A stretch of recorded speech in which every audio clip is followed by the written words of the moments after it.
Here we go, guys. So yesterday, for review,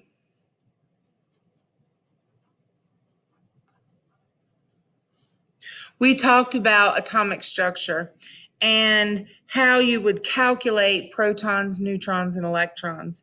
And we used the periodic table to get the information that we needed. So let's look at the periodic table and let's look at carbon. Carbon has an atomic number of 6 and an average atomic mass of 12.011. So let's draw carbon here. C6 carbon, 12.011. So that is carbon. All right. So this is, and this is just a little bit of a review, this is the atomic number.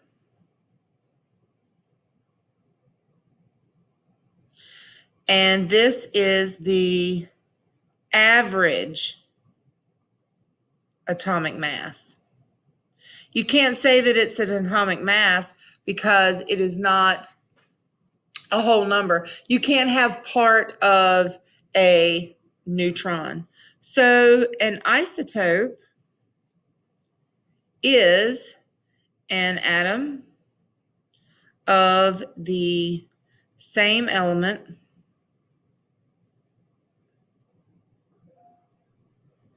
with different number of neutrons. Okay, so that's the definition of an isotope. So here, the decimal in the average atomic mass represents the average of all available isotopes.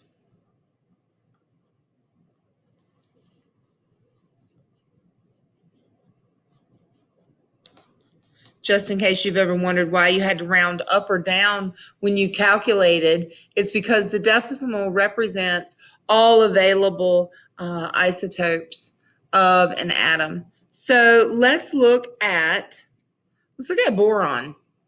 Let's move this up here. So here we've got boron 5. I like to use boron because it's so boron. Little chemistry nerd humor. So this is how boron appears on the periodic table. Number 5, 10.81. Okay. So this is the atomic number.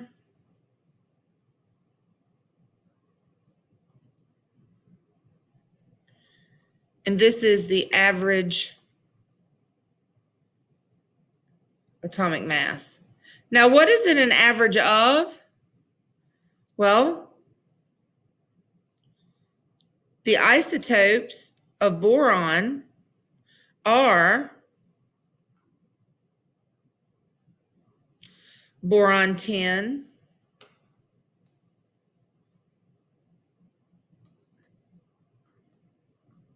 and boron 11.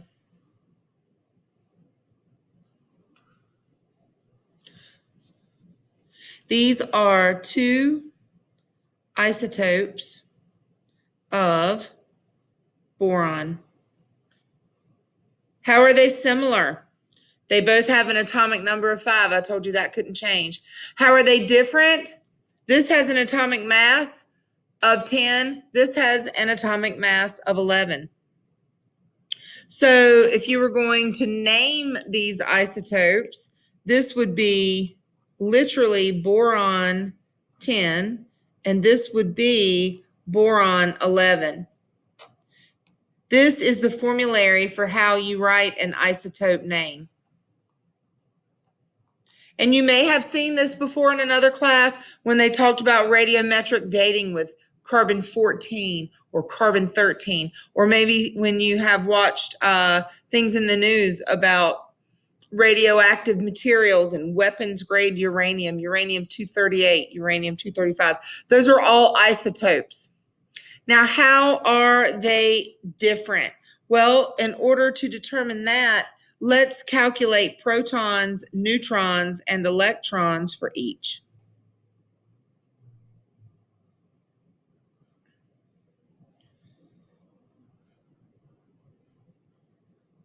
Okay? So, the atomic number is 5, so there are 5 protons here, and there are 5 protons here. Over here, there are also 5 electrons because this is a neutral atom, and there are 5 electrons here. However, there is a difference when it comes to neutrons. So 10 minus 5 is 5 neutrons. 11 minus 5 is 6 neutrons. So these two isotopes differ in one very distinctive way. They have different numbers of neutrons. Now, if you are going to write a symbol for an isotope, you need to know about isotopic notation. Notation. Isotopic notation is where you have the symbol and you have the atomic mass over here and the atomic number down here. This is boron 10. You take the atomic mass and the atomic number and you flip them and put them over on the left-hand side. So this is boron 10, this is boron 11. That's how you do isotopic notation. So let's do another example. I'm going to turn the page.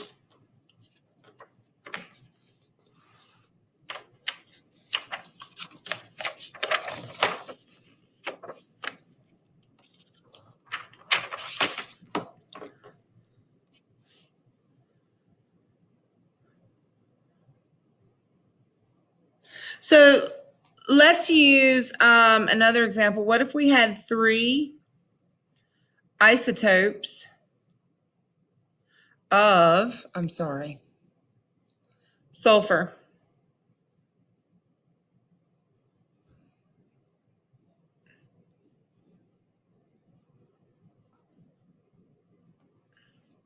Here we've got S, S, S, because if you look on the periodic table, sulfur is number 16. It's got an atomic mass of 32.06. And it is represented by an S. So we're going to put 16, 16, 16, sulfur.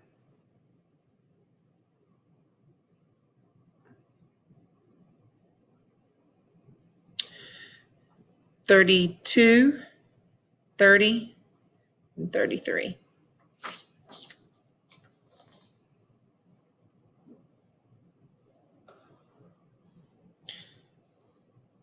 Now, one of the things that kids panic over is, are you going to have to memorize all the isotopes of everything? No.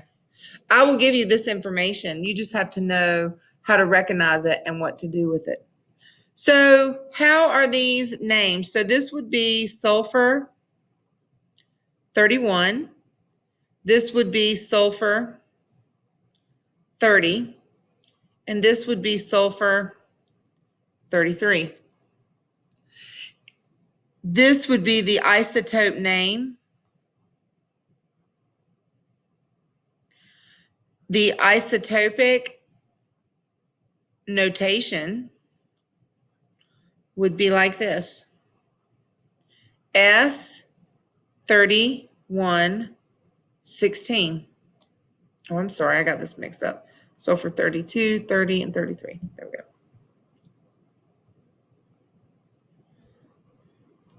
sulfur 32, 16. This would be sulfur 30 up top, 16 down bottom. And this would be sulfur with 33 up top and 16 down bottom. So this is the isotope name. And this is the isotopic notation.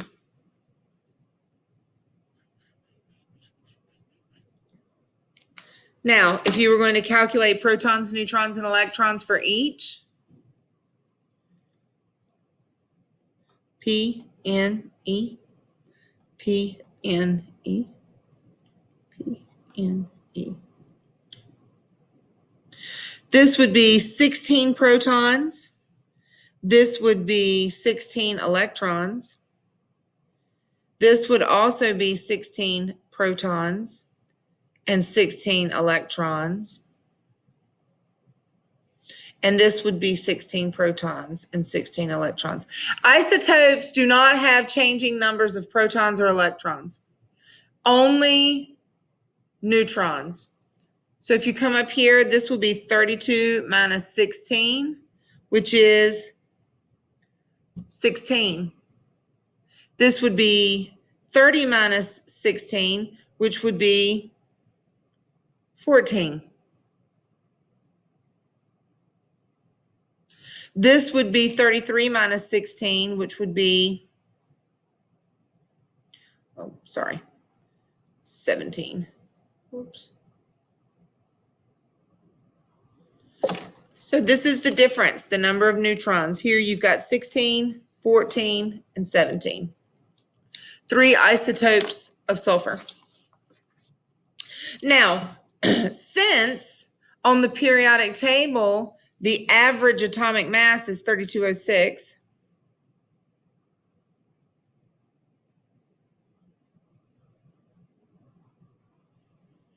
how would you determine what the most abundant isotope would be? Well, this rounds to 32.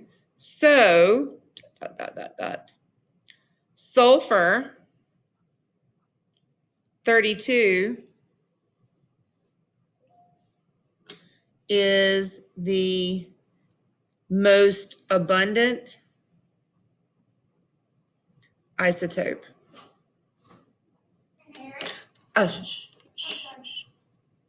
So sulfur 32 is the most abundant isotope.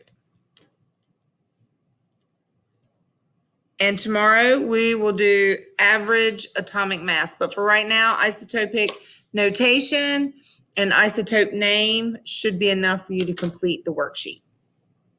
Bye-bye.